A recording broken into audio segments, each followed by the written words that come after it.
Good morning Sunday with family. Maagang breakfast. Preparation for very tiring Sunday. I'm fixing my things right now. Ito yung pang basketball at saka ang aking pang golf dahil sabay ko itong gagawin today. So medyo hectic ang schedule. Checking out yung bag ko kung kumpleto na ng mga gamit, especially kung kumpleto ang irons. Mahirap kasi kapag naiwanan ng isa, hindi ka mag-enjoy at malayo ang pupuntahan ko. Loading time. So making sure na kompleto lahat ng gamit, including sapatos.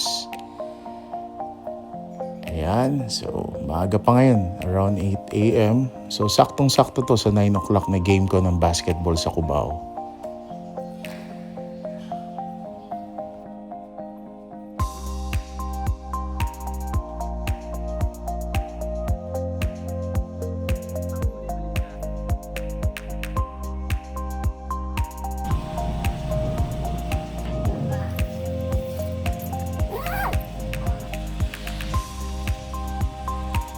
So about to go, saying goodbye sa aking mga anak at sa kanyang kalaro.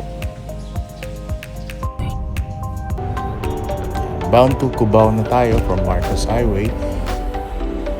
Start kami ng maagang game para sa aming semi-finals.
Finally, na-compose namin itong larong to at nakasigurado kami ng panalo para sa bound ng finals possible next week. Tapos ng laro, diretso ka agad sa Camp Aguinaldo Golf Course para sa aking schedule for golf with my friends. Hinihintay na nila ako. Starting up, 12 o'clock kasi ang tea time, so kailangan maaga. Medyo mainit ngayon ang panahon, so making sure of na ready tayo, ma-hydrate yan. So ngayon, nandito na ako sa registration para magbayad ng aking fee.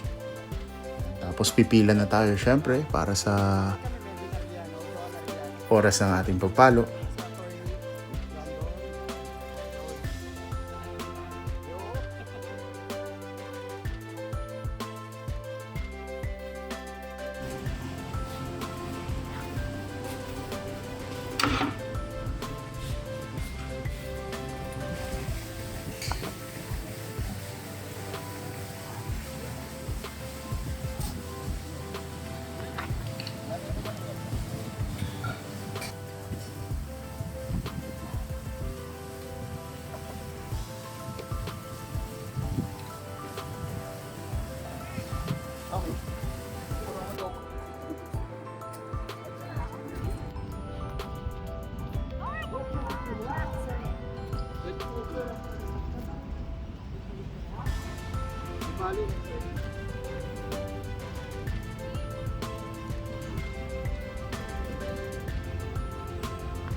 After this long tiring day, a dine with my family. Yan, bye.